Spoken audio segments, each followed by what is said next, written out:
Good day everyone and welcome back to our YouTube channel, The 641 Squad. Okay, so sa video na to, alamin natin kung number 1, kailan ba nagiging batas ang isang batas? At number 2 na alamin natin is, kung sakali man mapirmahan na ng presidente ang batas, kailangan pa ba talaga ng IRR or Implementing Rules and Regulation bago maging effective ang batas? Okay, so let's proceed.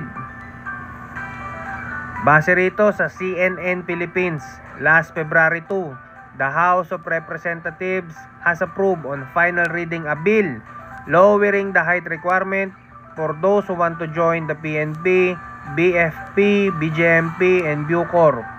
So meaning, tapos na yung 3 readings ng bill sa Congress at naghihintay na lang tayo ng pirma ng presidente para yung mga matatangkad or hindi ganong matangkad ay pwedeng makapag-apply sa PNP kung gustuhin man nila. Okay? Magkakaroon na ng equality sa height. Okay. So, ang tanong natin ngayon dito, Sir, paano to? Kulang po ang height ko. Gusto ko na po mag-apply sa PNP. Kailangan ba talaga i-sign ni President ang bill para maging ganap itong law at tawaging Republic Act? Ang sagot ko po dyan, hindi. Bakit? Kasi hindi lang naman yung pagpirma ni President ang tanging paraan para maging law ang isang bill o ganap itong maging batas. Actually, na-discuss na namin yan sa aming previous video. Please check our YouTube channel. But nonetheless, babanggitin ko na lang uli dito para maging maayos yung flow ng discussion. So, tignan natin to. Okay, so merong 3 paraan para maging law ang ating bill. So, number 1, by approval of the President. So, simple lang to. Pipirmahan lang ng President to after 3 readings in separate days in Congress. Okay? So, once na mapirmahan na ni President yung bill, such bill becomes a law. At tatawagin na itong Republic Act.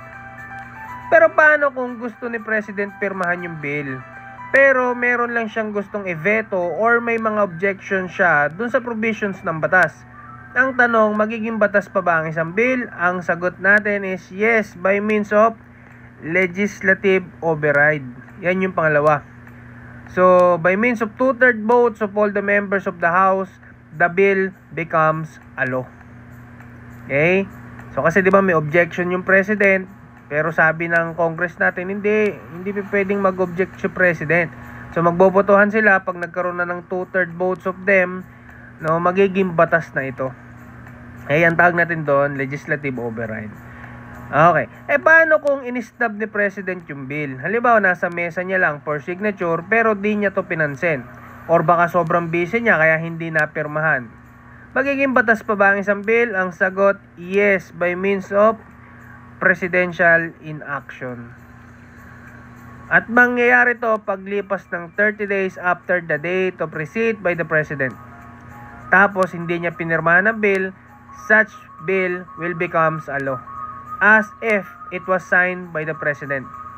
In short, ito yung mga pagkakataon ng isang batas kahit di pinirmahan ay parang pinirmahan pa rin ng President pag di niya ito inaksyonan within 30 days. Okay. So, sir, maliwanag na kung paano nagiging law ang isang bill. Kaya lang sir, if ever maging ganap na batas na yung bill na nagbababa ng height requirement, kailangan pa ba talaga ng IRR or Implementing Rules and Regulations? So ito na yung pangalawang tanong natin. Or ibahin natin yung tanong, i-generalize natin para pwedeng i-apply sa kahit na anong batas. So ganito dapat ang tanong. Once mapirmahan ng batas, kailangan pa ba talaga ng IRR bago ito maging effective? Ang sagot ko ay hindi. Bakit? Ano ba ang purpose ng IRR? Sabi natin dito, it merely fixes the details in the execution or enforcement of a policy set out in the law itself. So meaning, pag magulo lang ang batas, saka natin kakailanganin ng IRR para punan ang kakulangan ng batas o ipaliwanag kung ano ba talaga ang ibig sabihin ng medyo magulong provisions ng batas. Impliedly, pag maliwanag na ang batas, hindi na natin kailangan pa ng IRR. In fact, there are some provisions of the law which are self-executing. Sabi pa nga ni Justice Secretary Menardo Guevara, the law could take effect even without the IRR because having the implementation rules was not a condition for its enforcement. O diba? Sabi niya, di raw kailangan ng IRR para ipatupad ang batas. Kasi kailan nga ba uli magiging effective ang batas? Masasagot yan ng Article 2 of the New Civil Code, which provides, laws shall take effect after 15 days following the completion of their publication either in the Official Gazette or in a newspaper of general circulation in the Philippines unless it is otherwise provided. So, kailangan natin ng publication saan? Sa newspaper.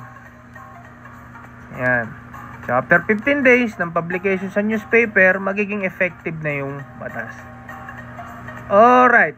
So, it is clear now. IRR is not necessary for the effectivity of the law.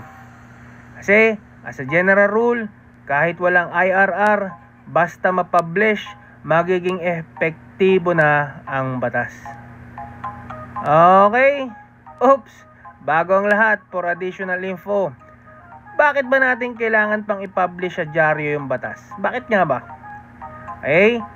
Ang purpose nito is para malaman ng lahat ng tao na mayroon palang bagong batas na naipasa, so that the principle of ignorance of the law excuses no one from compliance therewith will be applicable. So, yun pala yun. Okay, so that's it for now. If you want more videos, please check our YouTube channel and subscribe. Thank you.